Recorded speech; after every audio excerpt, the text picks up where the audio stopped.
C'est bon. Bonjour Laurence, je suis ravie de t'avoir aujourd'hui pour le podcast Divergent. En plus, j'entends des petits oiseaux chanter en arrière-plan chez toi, c'est chouette. Écoute, on se connaît un petit peu, mais pour nos auditeurs qui ne te connaissent pas encore, hein, la première question que j'ai envie de te poser, c'est comment est-ce que tu te présentes à les personnes qui te découvrent? Alors, tout d'abord, bonjour Sandra, merci de me recevoir ici. Je suis ravie, d'être là avec toi. Alors, comment je me présente? Beh, écoute, je suis une citoyenne du monde, je suis une passionnée de la vie, passionnée de l'humain et au plus loin que je m'en souvienne, je pense que, j'ai toujours été intéressée par les interactions humaines et c'est vrai que ça a commencé, dès mon enfance, hein, puisque je suis enfant unique de parents divorcés. Je devais avoir 1 an, en fait, quand ils ont divorcé. Donc autant te dire que pour moi, papa, maman, la bonne, le chien et moi, c'était pas du tout mon schéma familial. Donc très vite, j'ai compris que, ma vie était un petit peu différente de mes copines, en cours de récré, qui avaient papa et maman à la maison. Et très, très, très tôt, je me suis posé des questions en fait sur qu'est-ce qui fait que, papa et maman sont plus ensemble? Qu'est-ce qui fait qu'à un moment donné, beh, ils se parlent pas? Et très vite, je me suis posé ces questions et j'étais, comme un petit peu, à l'évidence, éveillée sur les problématiques relationnelles, en me mettant aussi un petit peu entre les 2 familles et en voulant aussi, régler les histoires en quelque sorte et Mmh. ça depuis mon plus jeune âge et ça m'a jamais vraiment quittée en quelque sorte. Mmh. Donc beh, la vie a fait que, classiquement, beh, j'ai fait mes études, donc je suis belge. J'ai fait mes études à Bruxelles et puis, j'ai atterri dans les ressources humaines. Mmh. Donc j'ai occupé un métier de RH, pendant près de 24 ans, en entreprise et il y a 6 mois, j'ai eu l'opportunité ou en tout cas, les événements de la vie ont fait que j'ai quitté le milieu de l'entreprise et j'ai créé ma structure Mmh. de coaching et d'accompagnement.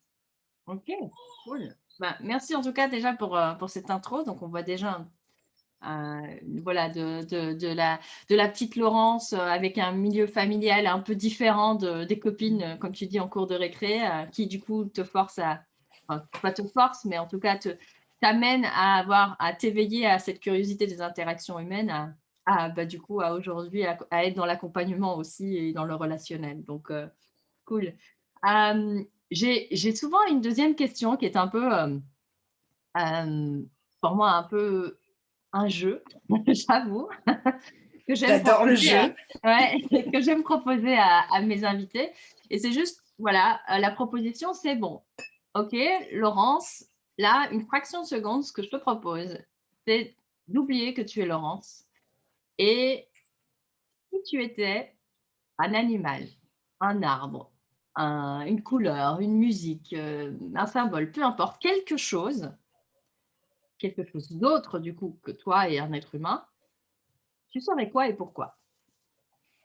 Alors il y a eu, 30 secondes entre le moment où tu as posé la question et quand tu l'as terminée et la première chose qui m'est venue et dans toute ma mon authenticité, la première chose qui est venue, c'est une lionne dans la savane. Excellent. C'est vraiment ça qui me vient. Alors pourquoi la lionne? Beh, c'est son énergie, Mmh. c'est le fait d'être, donc c'est de l'énergie, c'est de la vivacité, c'est le feu au fait, hein, le feu, la vie, le fait d'être aussi, en protection de ses petits parce que, voilà, je sens que je suis quand même, une mère, je dirais pas protectrice, mais qui s'occupe quand même de ceux qu'elle aime et c'est important. Mmh. Et puis tout l'aspect, sauvage, tu vois? J'ai envie de dire, je vais même beaucoup plus loin, le féminin sauvage. C'est pour ça que c'est la lionne et pas le lion. Mais voilà, c'est pour ça que cette lionne, est apparue, à moi, spontanément comme ça. C'est ça, c'est la première image qui t'est venue donc et Ah dans la ouais, savane, pourquoi dans la savane? Tu aurais pu me dire, ailleurs, je sais pas, non? ouais. Alors la Particulièrement savane parce que c'est les grandes étendues, c'est le champ des possibles, l'ouverture, Je suis très attachée à la lumière Mmh. et aller chercher la lumière aussi à travers les gens que j'accompagne. Donc, cette luminosité, cette lumière, cette chaleur aussi, Mmh. euh, qui sont pour moi des éléments importants. Mm. Mmh. Oui, parce que tu as parlé je rebondis sur élément, le mot que tu dis, peut-être que tu as parlé de feu aussi, en disant que Ouais. c'était, cette énergie du feu, la lionne, donc du coup, Ouais, le feu sacré, peut-être quelque chose comme ça, peut-être, hein, consciemment, je sais pas, ouais. ah, intéressant. Bah, merci du coup de t'être prêté au jeu. Et comme tu sais, le propos du podcast, c'est de créer un espace justement pour que les personnes puissent se raconter. Et donc, Mm. bah, tu nous as déjà un petit peu teasé ton histoire avec la première question. Et là, mon invitation, ce serait de te dire, bah, écoute, Laurence, là, raconte-moi ton histoire. Tu la commences où tu veux, tu m'en dis ce que tu veux, tu la termines où tu veux, et on a le temps de t'écouter avec grand plaisir. Mm. Alors, c'est vrai que j'ai parlé en prémisse de mon enfance et puis de ma carrière professionnelle, et je dirais qu'il y a quand même eu deux grands événements dans ma vie, deux grands événements, je dirais, de résilience, ben, pile poil, de résilience, parce que là, je vais fêter mes 50 ans cette année, et je devais avoir 31 ans, j'étais au bout de ma vie. Donc, j'avais un poste à Bruxelles. Et je me dis, bon, ben, sur papier, tout se passe bien. Tout est beau. J'ai un job, un mec. J'étais propriétaire, je crois. Ouais, ouais.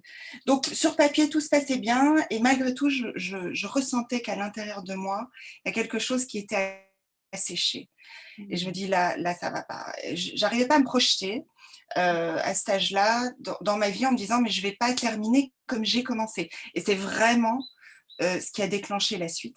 C'est que je me suis précisément dit ça. Une petite voix à l'intérieur de moi qui m'a dit, mais tu vas pas terminer comme tu as commencé ta vie, c'est pas possible. Enfin, commencer, et plus particulièrement professionnellement, parce que pour moi, c'était important de m'actualiser dans la vie, d'être autonome, de faire carrière, parce que j'avais de l'ambition. Et je me suis dit, mais de quoi tu as vraiment envie? Mmh. Et à ce moment-là, je me suis connectée à moi et je me suis dit, bah, c'est très bizarre parce que ça fait un peu, ça résonne avec la lionne. J'avais envie d'espace, j'avais envie de chaleur, j'avais envie d'un autre environnement en fait. Mmh. Et je me suis dit, mais pourquoi je me permettrais pas de rêver? Et je me suis mise à rêver. Et quand j'ai connecté à ces rêves d'espace, de lumière, de chaleur, il y a eu des synchronicités dans ma vie qui m'ont amené finalement à imaginer aller vivre dans la Caraïbe. Mmh.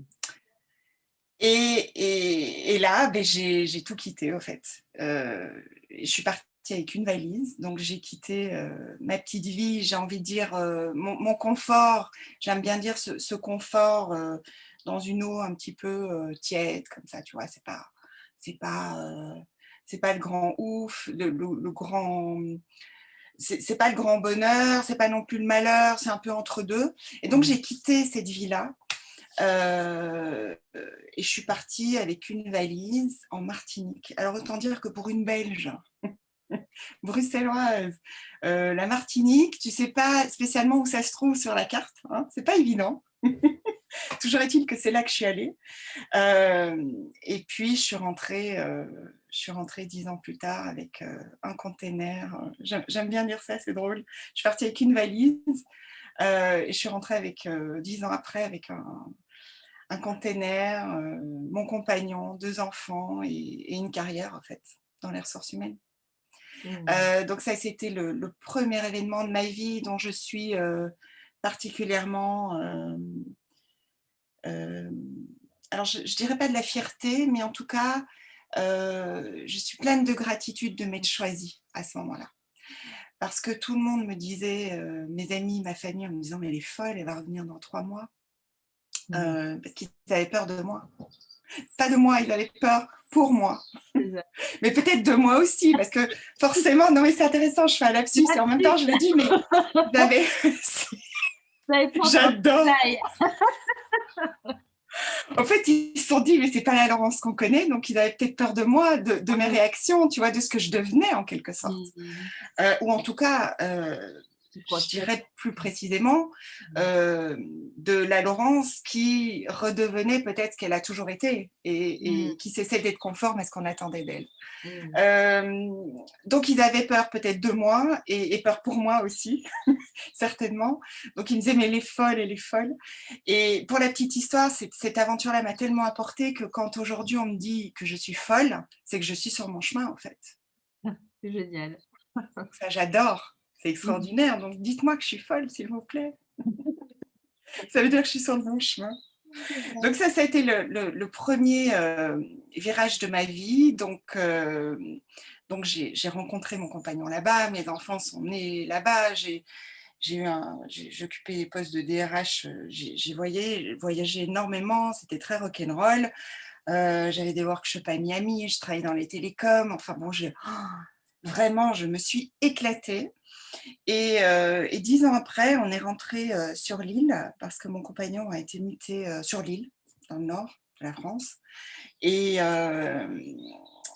par, j'ai envie de dire, par amour de la famille, donc j'ai quitté mon job à l'époque que j'adorais et je suis rentrée en France à mon plus grand désespoir.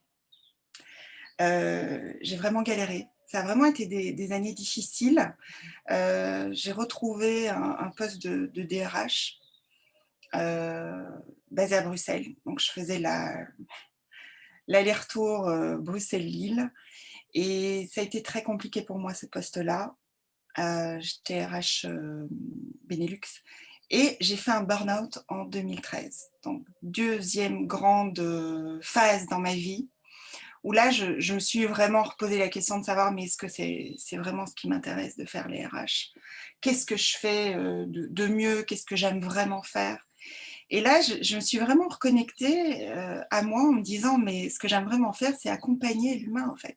C'est accompagner le directeur qui pète un câble dans son bureau, qui vient voir la RH, qui dit, Laurent, je fais comment le DG qui ne sait plus quoi faire de son business, à la fois de son business, des collaborateurs, enfin, des managers qui se posent plein de questions. Et ça, je faisais spontanément bien. Donc, j'étais vraiment dans ma zone de brillance. Et je me suis dit, ça prend combien de temps dans ton job de RH, ça, cette spécificité-là d'accompagner les gens en entreprise.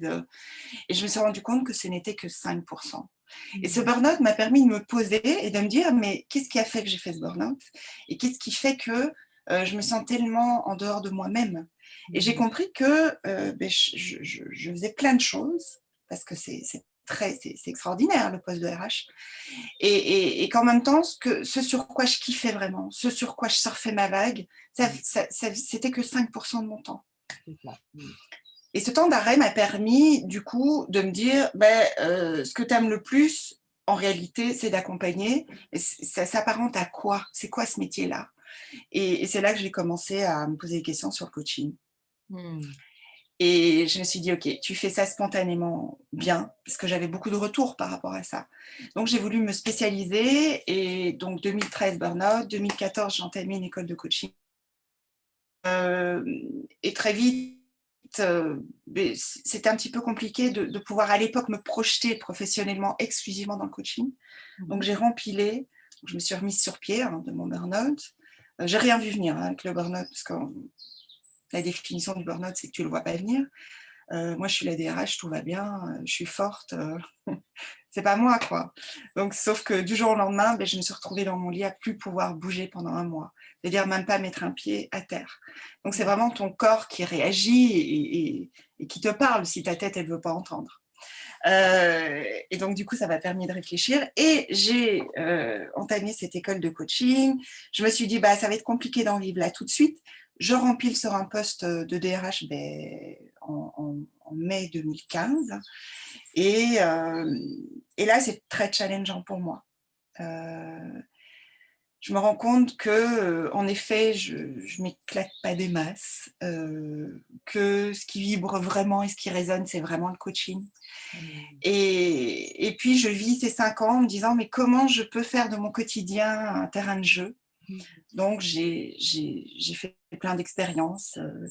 Je me suis amusée, j'ai fait des propositions, enfin voilà. Et puis, il se trouve que cette entreprise a décidé malheureusement de mettre en place un PSE. Et puis, j'étais dans le PSE en mai dernier. Et là, je me suis dit, ça, c'est un signe. Et c'est là que je me suis lancée, au fait. Un PSE, c'est quoi? Je connais pas. Ah oui, c'est un plan de sauvegarde de l'emploi. En fait, c'est un licenciement économique. D'accord, d'accord. Ouais. Je ne savais pas. Ouais, non, mais c'est vrai, c'est un jargon français. En France, on dit un plan de sauvegarde de l'emploi, tu sauvegardes rien du tout.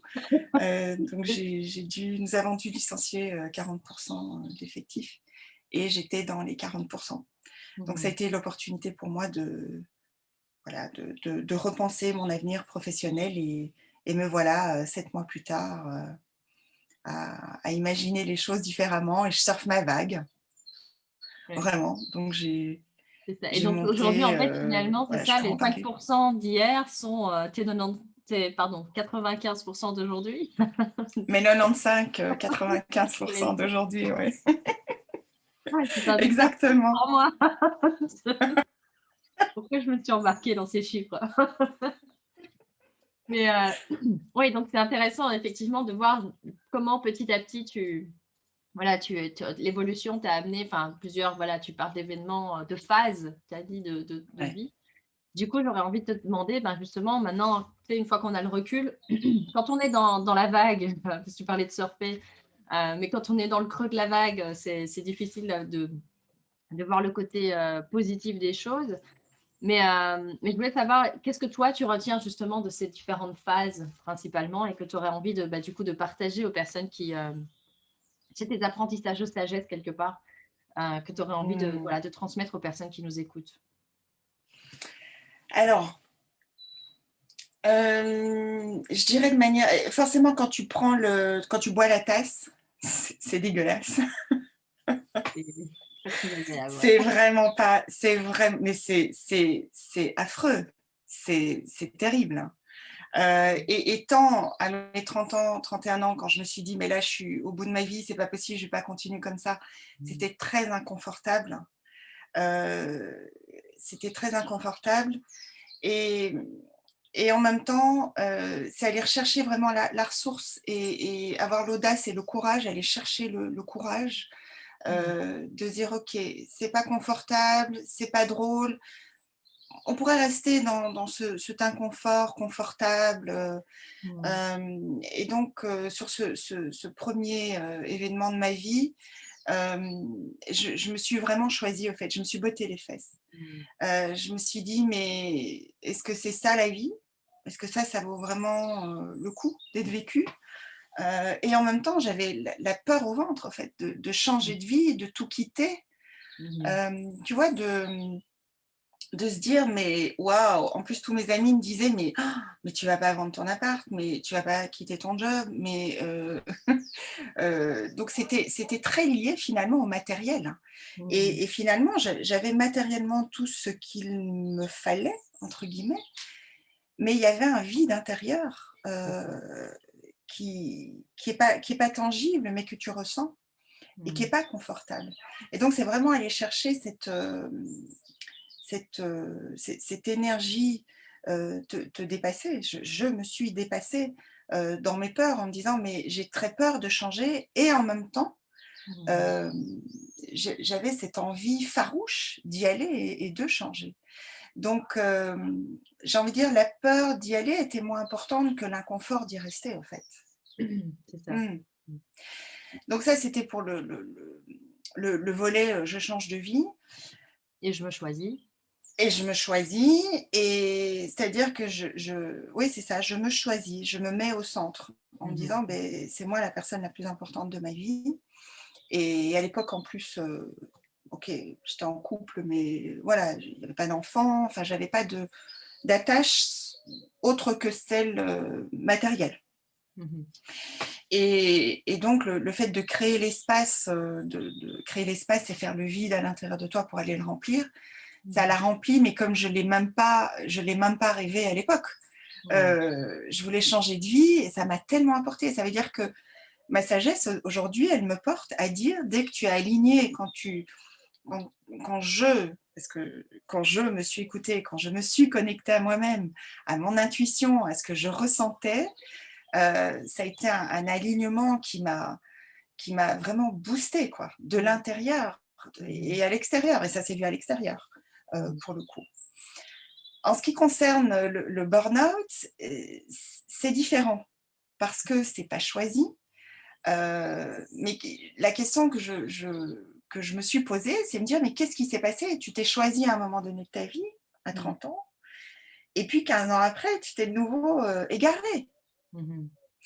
Et donc, ma sagesse aujourd'hui, c'est de dire que rien n'est jamais gagné. J'avais le sentiment qu'à un moment donné, à 30 ans, je me choisis, ça va bien se passer pour le restant de ma vie.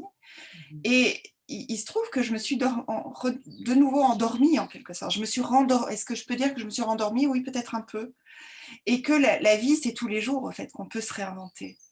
C'est ça qui est important. Et enfin, c'est ça mon importance, c'est ma croyance. C'est ce qui fait que aujourd'hui, je suis là où j'en suis.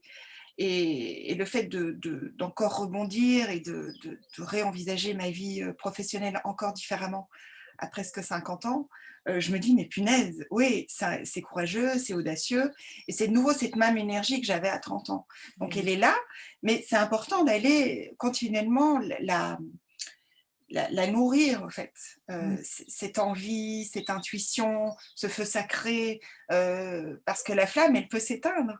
Et c'est ça que je retiens, en fait, quand je me retourne et je me dis, mais cette flamme, ce feu sacré, c'est important de l'alimenter, mais tous les jours, tous les jours. Et la deuxième chose, c'est que quand c'est compliqué, pour moi, ma vie, c'est des cadeaux cachés. Donc au moment où tu prends le bouillon, où tu bois la tasse, c'est horrible. Mais je sais dorénavant, ça je le sais, quand c'est compliqué, c'est que derrière, il y a un cadeau caché. Que ça pique, que ça fait très mal, mais que derrière, si on arrive à le dépasser, c'est énorme en fait, c'est un vrai cadeau. Et est-ce que ce serait ça la résilience? Je ne sais pas. Le fait d'aller pouvoir chercher derrière l'adversité, le cadeau, peut-être. Et du coup, c'est ce qui me donne, de l'énergie à y aller, de dépasser les peurs quand ça fait sens, évidemment.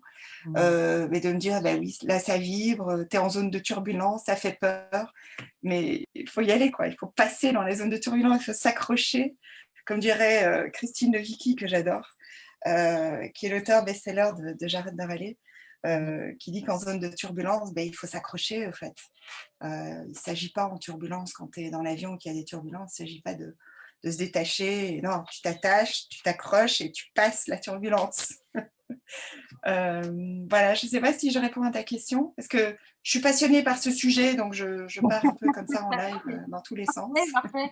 Ah, parfait. Moi, ça me va très bien dans ta manière, justement, de voir donc la première phase, j'entends que la leçon, je ne sais pas si leçon ça résonnera avec tout le monde, mais l'apprentissage que tu en as fait, en tout cas, c'était vraiment cette notion de: «Est-ce que j'ai envie de terminer comme je viens de commencer?» Et du coup, tu t'es posé une question, du coup, assez forte, et puis tu poses un choix. Je me choisis, je lâche Ouais. tout et je vais, me créer une autre vie, plus inspirante, ou je sais pas. Et puis la deuxième phase où, comme tu disais, la différence, c'est que dans un cas, c'est toi qui te poses et qui te questionne, on va dire, de toi à toi. Et dans un autre cas, bah oui, le burn-out, souvent, c'est un mur que tu vois pas venir et bam, quand tu te le prends, tu dis: «Ah, qu'est-ce qui s'est passé?» Et donc je trouvais ça super intéressant, cette analogie que tu as fait avec le feu, en fait. Oui, il y a peut-être un feu qui, à un moment donné, si tu l'alimentes plus avec du bois, un peu, voilà, que tu l'alimentes plus, ben, du coup la flamme, s'atténue petit à petit, et tu te retrouves du coup à te dire: «Mais attends, où est-ce que je suis là, encore une fois? J'ai, j'ai perdu le nord, j'ai perdu ma boussole», et de revenir à ça. Et là, tu disais que c'était intéressant, que finalement c'est ton corps qui t'a, ramené sur le chemin, de te reposer les questions que tu t'es posées à 30 ans, on va dire ça comme ça.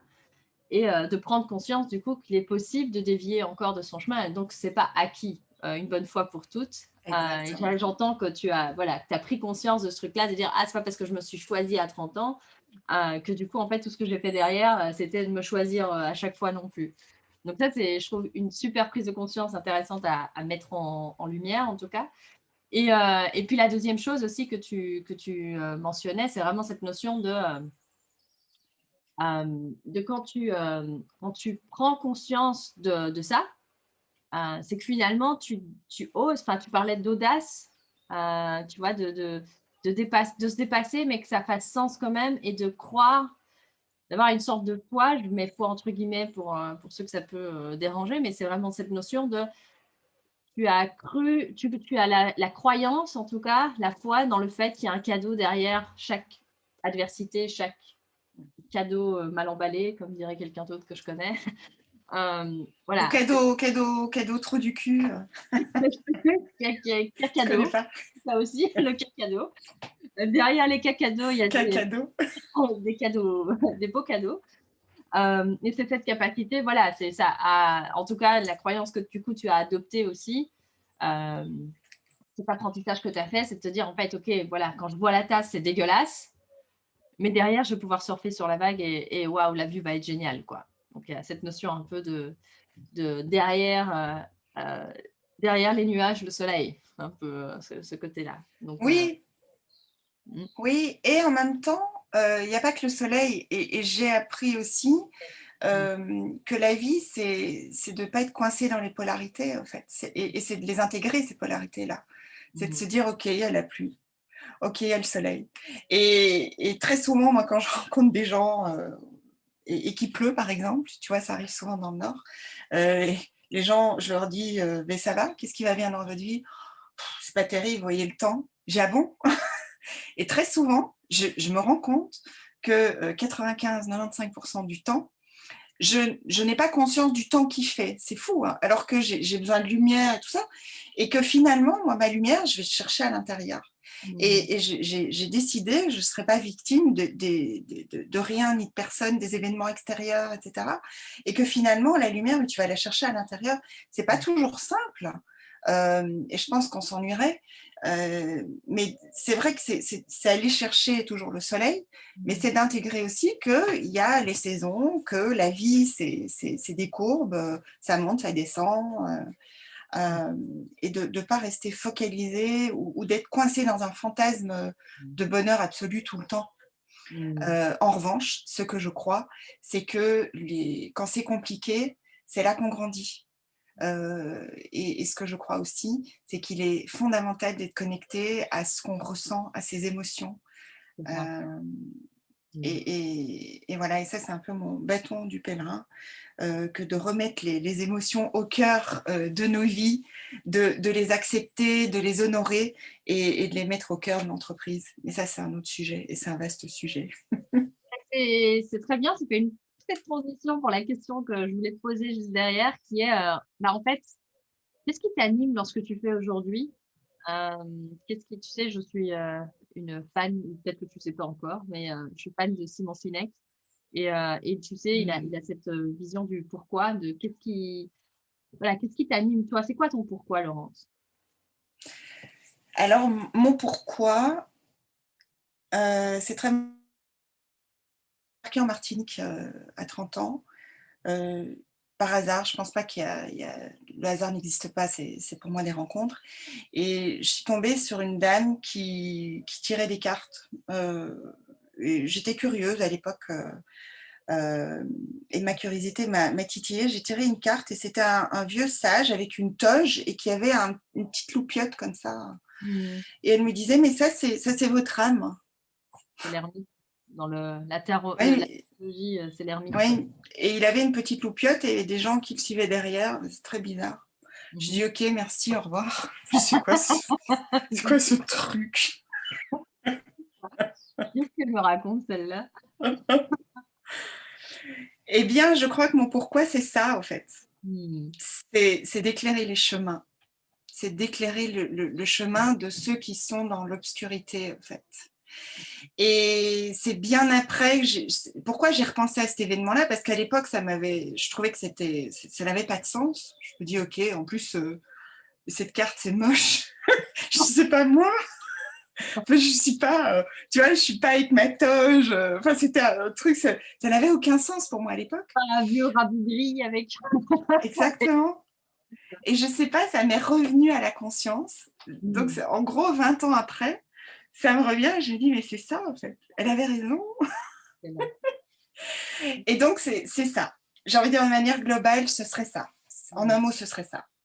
Ok, cool. Et du coup, comment tu fais concrètement pour Et voilà. terminer ça? Et j'allais te dire, mais concrètement, comment je fais? Et bien déjà, en tant que coach, j'accompagne des hommes et des femmes sur des problématiques personnelles, soit qui les empêchent d'avancer dans leur vie perso, soit qui les empêchent d'avancer aussi professionnellement. Et là, le tournant de ma carrière professionnelle, donc le fait d'avoir quand même eu près de 24 années à mon actif dans les ressources humaines et ces dernières années en tant que femme DRH, j'ai développé une formation, donc un accompagnement dédié aux femmes DRH pour redonner un nouvel élan à leur vie professionnelle. Et donc, j'ai vraiment cœur à accompagner ces femmes en entreprise qui sont portées par l'humain, qui veulent impacter l'humain et qui, comme moi, à un moment donné, se sont écartées du chemin, ont complètement se sont oubliées parce que, bah oui, moi, j'ai fait un burn-out, je me suis oubliée, j'ai oublié quels étaient mes importants, mais pourquoi j'ai fait ce métier, pourquoi j'ai intégré ce métier et être aux antipodes de ce pourquoi j'avais intégré. Parce que tu te laisses emporter par la vague, par les obligations légales, par les relations sociales, voilà, par l'extérieur, en fait, tout ce qu'il faut faire. Et en fait, ce programme, pour moi, c'est le programme de ma vie, parce que c'est le chemin qui m'a permis de réenchanter en fait, ma position de femme RH en entreprise. Et aujourd'hui, je porte vraiment le message de mettre au cœur des entreprises les soft skills, les émotions, parce que pour moi, c'est le nouveau talent, en fait. C'est les émotions, on les appelle les soft skills, mais pour moi, c'est les prochaines hard skills. Parce que pour moi, c'est fondamental de pouvoir prendre en compte l'humain et toute notre humanité, notre vulnérabilité et nos émotions en entreprise. Donc, je porte ça concrètement aujourd'hui. Donc, un plan d'accompagnement, de formation sur 2 journées. Et aussi, en tant qu'ambassadrice, j'arrête de râler. Et ça, normalement, ça fait rire tout le monde. Hein. C'est très sérieux, en fait. J'ai envie de dire, c'est des ateliers en quelque sorte, de leadership transformationnel. Et j'étais formée par, je l'ai nommé tout à l'heure, Christine Nowitzki, qui est auteure du best-seller J'arrête de râler. Et donc, j'anime notamment des ateliers autour de ce concept de ne plus être victime de rien ni de personne, d'être justement à l'écoute de ces émotions qui sont des indicateurs, c'est des énergies en mouvement qui indiquent que tes besoins fondamentaux ne sont pas nourris. Donc, c'est vraiment aller se coller à ces besoins pour ne plus râler, parce qu'une fois que tu es rempli de ce dont tu as vraiment besoin, plus besoin de râler. Ok, cool. Mais j'en avais déjà entendu parler, effectivement. Du coup, ça m'interpelle toujours de me dire, et les personnes, du coup, qui s'intéressent à ce best-seller de J'arrête de râler, je dis, mais c'est quoi? C'est des râleurs, à la base, qui se qui se repentent. Mais là, dans ce que tu me dis, enfin, de ce que j'entends, en fait, non, pas spécialement, parce que c'est une invitation, finalement, à se reconnecter à l'écoute de son corps et de ses besoins. Et comme tu dis, à partir du moment où Exactement. les besoins sont comblés, il y a plus vraiment, enfin, l'être humain est ainsi fait que quand ses besoins sont comblés, il est en paix. Donc, ça semble effectivement être l'opposé de je râle, quoi. Râler, c'est Exactement. le fait qu'il Alors, ne comprend pas, quoi, quelque part. alors c'est à l'heure d'imaginer qu'on ne râle plus jamais. Mais en tout cas, quand ça pique, quand on sent que ça monte, on arrive davantage à l'identifier et dire « Ah, là, j'ai compris ce qui se passe ». Ou bien on se positionne très clairement en se disant Là, j'ose la voix, je ne suis pas contente, mais parce que ça a du sens pour moi, je vais t'expliquer ce dont j'ai besoin. Je vais t'expliquer ce qui se passe. Donc, ça permet vraiment de il y a un peu de CNV aussi dans la démarche de communication non violente, ouais. Mais c'est très, très puissant. C'est vraiment super. Donc là, moi, je suis aux anges. Évidemment, il y a toute la partie entrepreneuriale qui est challengeante, évidemment, qui n'a rien à voir avec le salariat, mais c'est tellement nourrissant. C'est pas confortable, c'est pas toujours confortable, mais j'ai envie de dire, voilà, j'ai envie de dire, je suis en vie parce que j'ai envie. Je suis en vie parce que j'avais vraiment envie de ça, probablement. Je me sens plus que jamais vivante. Et c'est intéressant parce que du coup, je me dis, ben voilà, quand tu nous partages ton histoire avec ces moments charnières, justement, où tu bois la tasse, pour reprendre ton exemple. Quand tu bois la tasse, tu vois, pour moi, résilience et divergence sont étroitement liées et la divergence, enfin, la capacité d'avoir cette pensée divergente, c'est justement à un problème donné, à un moment donné, donc face à l'adversité, moi, je fais le lien, c'est la capacité à pouvoir rebondir en voyant des solutions possibles. Mais pour avoir ce déclic-là, il y a un truc qui se passe avant. Bah, t'es au fond, tu bois la tasse et c'est pas tout de suite que tu as comme ça 1000 idées qui te viennent de solutions. Et donc, j'aimerais bien savoir, toi, Laurence, quand tu es justement dans cet entre-deux, est-ce que tu as pu conscientiser quelles sont tes stratégies ou ta stratégie, si tu en as qu'une, justement de divergente et de résiliente? Comment est-ce que tu arrives à passer de je suis dans le creux de la vague à OK, il y a toutes ces possibilités-là et maintenant je choisis? Dans l'entre-deux, là. C'est quoi que tu fais J'ai vraiment...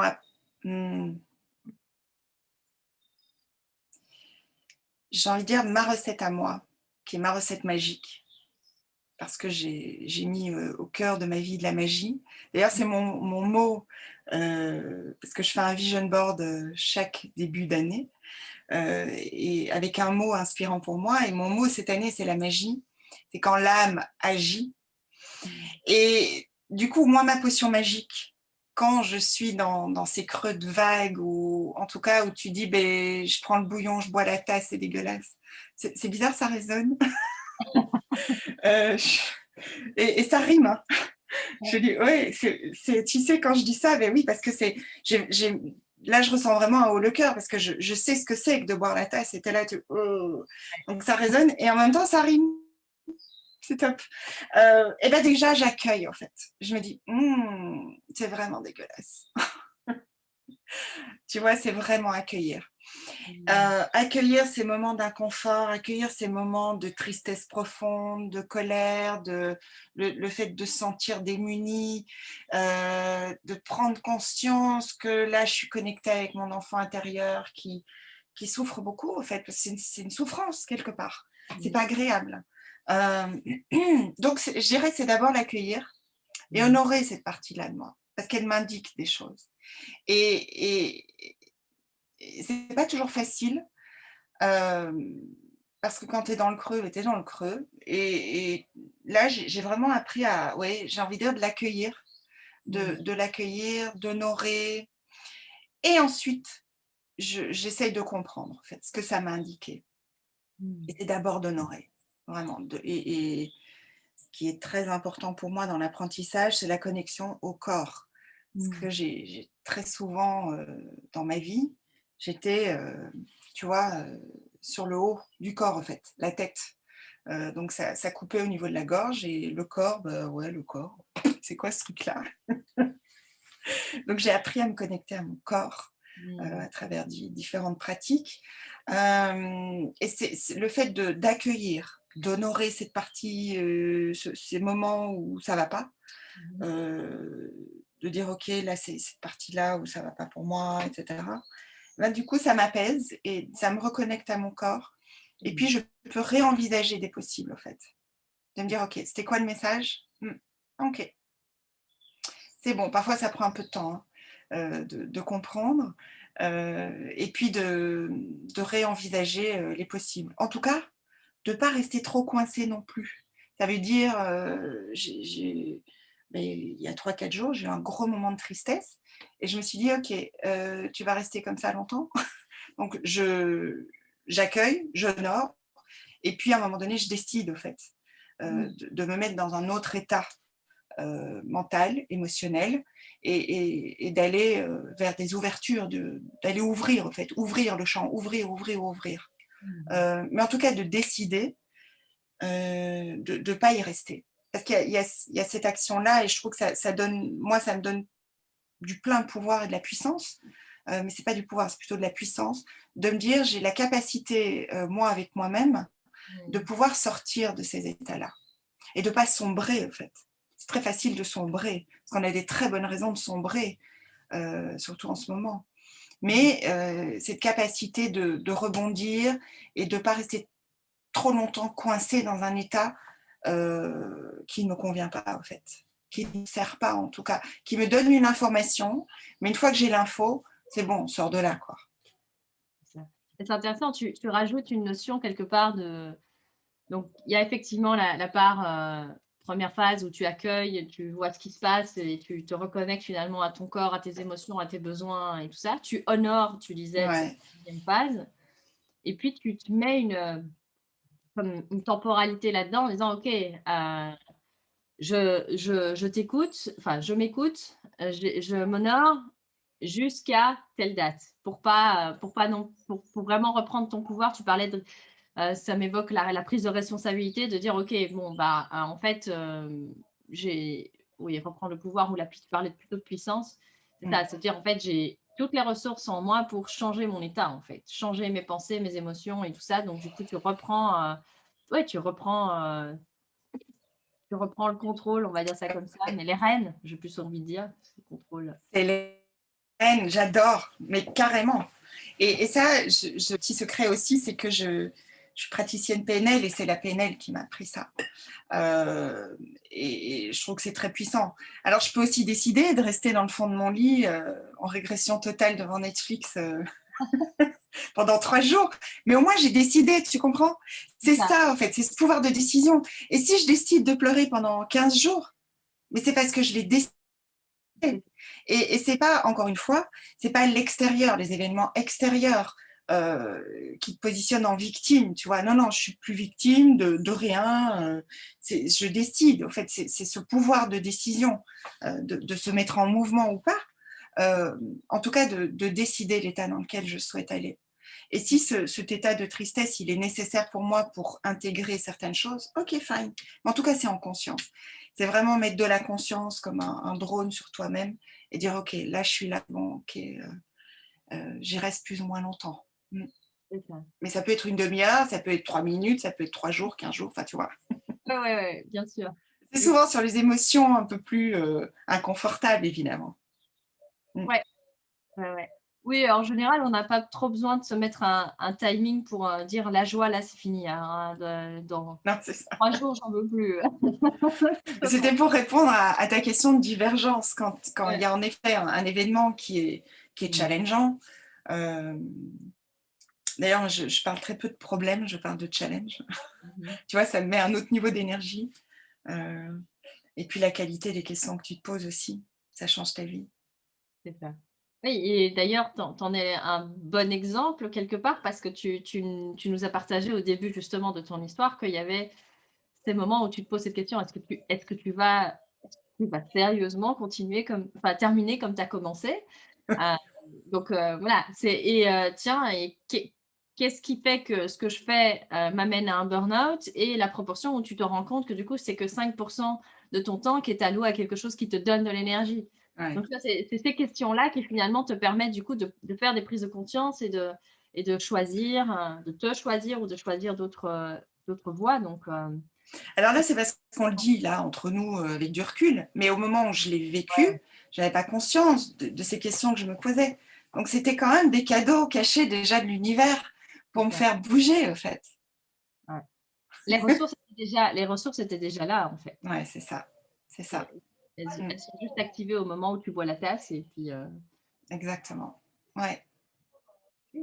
ben, écoute Laurence, j'aurais, envie de terminer cette interview en te proposant un petit exercice de fin qui serait de voilà, pour les personnes qui nous ont écoutés aujourd'hui, Qu'est-ce que tu aurais envie qu'elle retienne de ton interview et de, bah, justement de ton histoire unique et singulière? Mmh,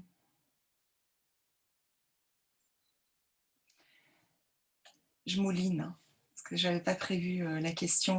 On n'a pas préparé les questions, hein. Yeah. De croire dans les ressources qu'on a à l'intérieur de soi, d'aller vraiment chercher, de croire déjà. Mmh. Déjà d'avoir la foi, et que ce soit la foi, et c'est plutôt de la spiritualité, de dire avoir la foi dans l'univers, un Dieu, Bouddha, enfin peu importe, de déjà y croire, de se connecter à ce qu'on veut vraiment en fait, d'oser rêver, oser rêver, parce que quand je me suis permise de rêver, à 30 ans, mais ça m'a ouvert des portes de dingue. Mmh. Donc, à la fois de rêver, d'y croire, avoir la foi, et surtout de se mettre dans l'action. De vraiment, j'aime bien l'image de la tête dans les étoiles et les pieds bien ancrés dans la terre, parce que c'est ça, c'est bien de rêver, mais après, comment tu fais concrètement? Parce que tu m'as posé la question. Tu m'as dit, Ouais, ok, super, mais tu fais concrètement comment les choses, Laurence? c'est Et ça. c'est ça, c'est se dire, ok, je rêve, mais on est incarné, on est des personnes de chair, d'os. Donc, en effet, on a des idées. Moi, je dis toujours, on crée deux fois. Une fois qu'on a l'idée, et puis quand on met dans la matière. Mmh. Euh, et de foncer et de dépasser, au fait, les challenges. Vraiment, d'aller au-delà et de prendre conscience que ce n'est que... Je pense que ce qui est mis sur notre chemin n'est pas mis sur notre chemin par hasard. C'est parce qu'on a la capacité de pouvoir le dépasser. Mmh. Et ça, c'est difficile à entendre pour les personnes qui doivent faire face à des grosses difficultés. C'est ma croyance parce que j'ai pas tout raconté, mais je suis quelqu'un de très résiliente. Je peux pas tout déballer ici. Et je peux vous assurer que vraiment, je suis résiliente et des casseroles, des très, très, très, très grosses. Et je suis super vivante. Donc, je me dis, c'est possible pour moi, c'est possible pour tout le monde, en fait. C'est possible pour toutes ces personnes sur Terre qui sont incarnées, qui sont là. Donc, c'est ça mon message. Je suis partie dans tous les sens. Je ne sais pas Non, si... mais tu vois, là, Ouais, ça a résonné, pour moi, le «je suis super vivante» et pas survivante, tu vois? Qu'on entend souvent, j'ai survécu à tous ces choses-là ou toutes mes casseroles du passé. Non, c'est «je suis super vivante». Je trouvais ça ouais. je trouve ça top. Bah, du coup, merci beaucoup, Laurence, pour cet échange, bah, du coup, qu'on a eu, aujourd'hui. Je suis vraiment ravie. Je pense que nos auditeurs pourront, bah, justement, glaner, ici et là, quelques belles pépites et de la magie, hein, puisque tu nous as proposé aussi, de la magie. Donc merci beaucoup en tout cas de m'avoir consacré ce temps aujourd'hui et je te dis tout simplement, ben, à très bientôt. Merci Sandra, je me suis vraiment amusée, j'ai adoré. Merci. Merci. Ciao, ciao.